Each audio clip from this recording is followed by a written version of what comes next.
Már megy. Ked? Sziasztok, rendben. Ez nagyon jön majd a kislány, a szíjének néz. Na jól van. Szia! Ja. Hogy nézed? Na, jön egy autó, és nézzétek meg a járgányomat. Tomi, mutasd be a biciklimet. Gyere! Most mit csinálsz? Elég vagyok, Ha inkább üssön az autó, de vegyél! Egyenesen megyünk?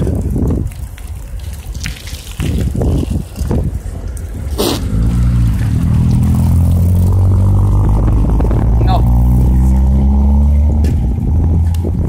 Amúgy az anyám biciklije. Te törj a herémet. Na, de hallatszódik, vagy fúj a szél? Hát ezt nem tudom.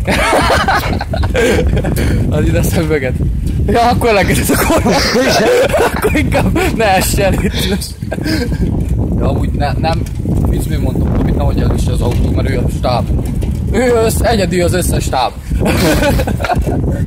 Jó kis telefonja van, amúgy mondtátok múltkor, hogy milyen jó telefonom van. De hát nekem nincs, tudom miért. Szóval az vesz fél ilyen képeket. Itt van Fateró. Itt van András Bálán. Köszönöm. Na, jó van, állíts le.